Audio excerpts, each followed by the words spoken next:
appreciate you hanging out. Glad you're with us. Glad to be here, man. Glad to be here. So, when you were told that you were going to do something like this, now I know this event's more about us than it is you guys necessarily. You just want to play ball, I assume. But when your coaches tell you that you're going to be a voice and a face of your team, doing something like this, how did that make you feel? It made me just a sense of responsibility. I take it take it very seriously. When he want me to use my voice in interviews and in the media, because I feel like he looks at me as a leader, and I like to use my voice more for the defense and for this team. So as a leader, as I'm sure has been emphasized, the transfer portal is a big thing, especially at a place like Ole Miss. Hmm. And your defense has a bunch of new faces on it that are probably going to play a lot for you. As that leader, as a veteran, have you done anything different when those guys come in, join your team late in the process, even after spring? Is there something that you guys do to try to make them like feel welcome in your locker room? Definitely, I feel like we all like a close knit defense. So I think on the weekends, even when we working, we talking, we make sure we keep contact. We do little things on the weekend, little activities to, get to know people deeper than, just in workouts or just working together, just having fun together. We make sure that we create that brotherhood and that bond. Awesome. So you, as a player, had a good year last year. But what was the thing that this offseason that you yourself wanted to work on the most? What was that area where you thought, I need to improve here? I feel like I could be more consistent. I never want to stop improving. I definitely want to get better at, man coverage, zone coverage, whatever I have to get better at to get to the next level. I'm willing to do it.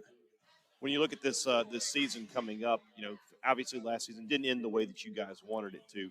What's it going to take this year to get over that hump and be consistent the whole year through? I just think you got to take us coming together as a full team and being brothers at the end of the day. Even though we separated up by offense and defense, I feel like it's important for all of us to come together and just be brothers and work together. When we work together, we got to make sure that that we keep hold our brothers up to that standard. You look at Cedric Johnson here with you today.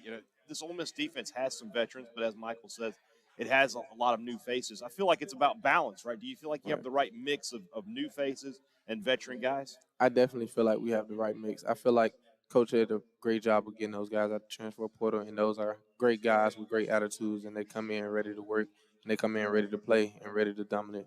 So you play in the SEC, obviously, and the wide receivers in this league, it's shocking almost how talented they are sometimes. Who is the most difficult receiver that you've had to cover so far in your career? I say my receivers simply because Mingo, I had Jonathan Mingo, I had Malik Heath, I had Braylon Sanders. Um, I had some big name guys, they doing big things at the next level or going to do big things at the next level. So I say my receivers, they always got me prepared for those SEC receivers because they SEC receivers themselves. So I got my dirt dead at practice majority of the week. So That's a little bit of a cop out now. We're gonna have to get you on that. I was expecting to hear like Malik Neighbors or somebody else, but no. Okay, you know what? I'll let you go. We would be remiss. We have to ask about Pete Golden, new defensive coordinator, a guy who's had a resume and a track record of huge success over at Alabama. Now he comes to Ole Miss. I mean, his arrival has brought a lot of excitement to Ole Miss. Talk about him. Tell us about him as a coach. Tell us about him as a guy who you feel can lead this defense and this team to bigger heights. Coach Golden, man, that's a great coach. He always come in with a great attitude. I feel like his defense is very challenging. That's why it's very difficult for people for offenses to pick up. So I think he have us thinking on a different type of brain scale. So we gotta make sure that we communicate every play. Like we gotta make sure that we all in the same call and make sure that we handle our business the right way. And that's an interesting thought because you think about defense, right? It's a lot of reaction. It's like Hmm. just go find the ball, go get the ball. When you say it's complicated, without making it too complicated for me, how is it complicated? Just because we got to make sure everybody's on one accord. That's every defense, every great defense. We got to make sure that the linebackers know what to do. The D line, it's important to have veterans that know opposite positions than their own. So we got to make sure that everything is in line. Have your responsibilities changed in the new defense? Are you doing different things in terms of coverages, or is it kind of the same responsibility for you as a defensive back in this defense? I say I'm doing different things. More zone, more of I think I did mainly man last year, so I think more zone for me is an important thing for me to do this year just to get to the next level. Okay. And I'm curious. Football is a very important thing in your life, I imagine. Mm-hmm. But you have long off seasons. What do you do when you're not studying film, working out, doing football stuff? What does Deantre Prince like to do when he's not doing football stuff? I'm a family man. I'm family oriented, so I like to go home, be with my parents, be with friends, cousins from my hometown, and from Oxford, my hometown is like 40 minutes. So, and I like to take care of my daughter, man. That's all I like to do. That's it. You have a daughter? How old? Yeah, she's one. She's one. Wow. Man, you got a long way to go, brother. Yeah, definitely. I got a 17-year-old and a 13-year-old. I'm struggling over here. It's all right. I'm gonna get it. You're going to get there one day, I get it. promise you. So, season coming up, you look at the Ole Miss schedule this year, starting off with Mercer. Trip down to Tulane, that could be an interesting. You talk about one of the top quarterbacks in the country, and Michael Pratt. That's a big-time matchup. You pick him off a couple times, get your season going in a great way. Georgia Tech, a team you guys had a lot of success with last year. Then in week 4, you're heading to Alabama Mhm. for what could be a massive game for your season. Coaches love to talk about one game at a time. Players love to talk about one game at a time. But how difficult is it not to look just a little bit ahead to that week 4 game? I mean, it's not really difficult, but I feel like that's just the mindset that should be at hand. One game at a time, just because during that week you focus on that one team that you're facing, or you're just focusing on that one player that you got to hold. So I just feel like one game at a time is accurate and it's good for me. You use the word mindset. We hear the word pro mindset a lot.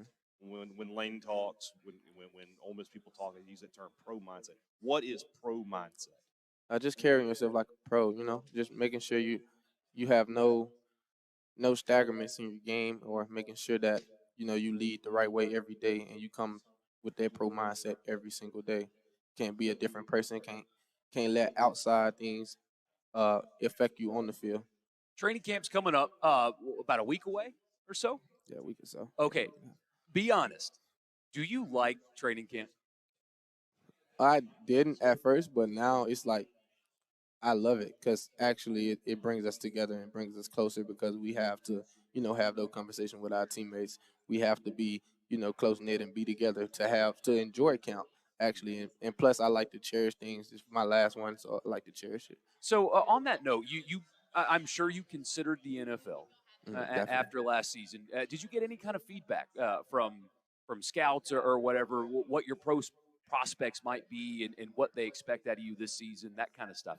Are you thinking about that at all? I was during the summer, still is, but it's just mainly gains of weight. It was mainly like my weight, so How I do was you trying do to that? get to, like 190. You just go to Southern Coop every day. That's kind of hard. I can eat Southern Coop every day. It's kind of hard. But so for somebody like us, gaining weight's really easy to do, but not the good way. So how are you doing it? Is it just more I need to workouts? listen in on this conversation. Go. It's really like I try to drink a lot of water. I try to drink maybe 2 gallons or a gallon of water a day. 2 So- gallons of 2 water gallons a day? of water try. a day. I try. I get the biggest jug in the store, and I just try Oh, to drink man. it all day. Like I drink on it all day. So I mean, it's mainly like water weight, but I know when I wake up in the morning and we got to run, do all the runs, I know I'm gonna probably lose maybe 2 pounds, but I probably gain 3 pounds off the water. So that's the gain for me, and I like to eat probably like four meals a day. You know what would happen if we ate 4 meals a day, right? What happened? We wouldn't look like It you. would look like you, Deantre. We got one thing I need from you here. We mentioned preseason camp a minute. Will you help us? We are on a crusade to get people to stop calling it fall camp, because it's not fall. It's still August in 105 Mississippi. degrees It's outside. not fall. It's not fall. Will you help us? Will you become a member of our collective? I definitely can come a member of your All right. collective. The Because no fall camp collective. there's nothing We don't have fall the same about NIL deal as the Grove collective does. I just Okay, wanna I tell you. understand. I'm sorry. But I'll take it. All right. Well, he's in. It's mostly just a verbal movement and not a financial It's movement. not financial. But no, we appreciate you. Season coming up. I know you're excited, and we're thankful that you came and